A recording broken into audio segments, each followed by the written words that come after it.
Le serviteur de l'Éternel, dans Ésaïe 42, 19, nous est présenté avec deux caractères très particuliers, la surdité et la cécité. Qui est aveugle sinon mon serviteur, et sourd comme mon messager que j'envoie? Qui est aveugle comme l'ami de Dieu, aveugle comme le serviteur de l'Éternel? Ésaïe 42, 19.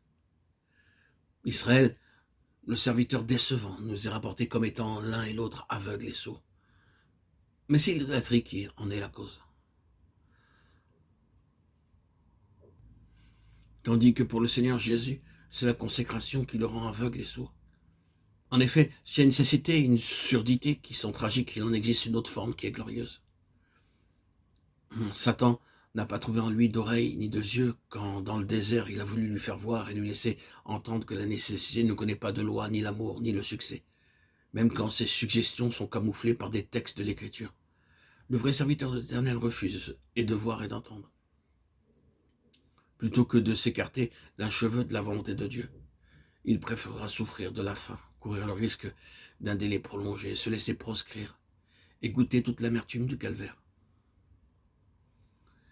Invoquer le principe de défense légitime, être l'auteur de son propre avancement, se frayer un chemin par un effort personnel, non. Les fins de Dieu ne peuvent être assurées que si les méthodes de Dieu sont honorées. Porter ce serviteur-là par un mouvement brusqué sur un trône de fortune et compromettre ainsi les résultats spirituels de sa mission, aucun mouvement populaire n'y parviendra. Derrière la sollicitude d'un ami inquiet pour son bien-être et son sort à venir, il se reconnaît l'adulation au torse de son adversaire, le serpent. Cet attachement de son intime est incapable de le détourner de sa voie. Il l'a accepté. Il en connaît les pièges. Même quand l'épreuve atteint son paroxysme, à l'heure de l'indicible souffrance, on aura beau épuiser contre lui les dernières armes de la corruption et lui promettre de croire en lui et de le suivre, rien ne peut le faire descendre de la croix. Ce serviteur-là personnifie le sacrifice entièrement consumé de l'ancienne alliance.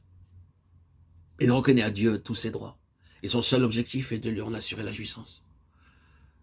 Ces droits, ils se résument tous en deux mots, ta volonté. Et ils exigent de sa part l'abandon le plus absolu, une attitude dépourvue de la plus petite suggestion de volonté personnelle.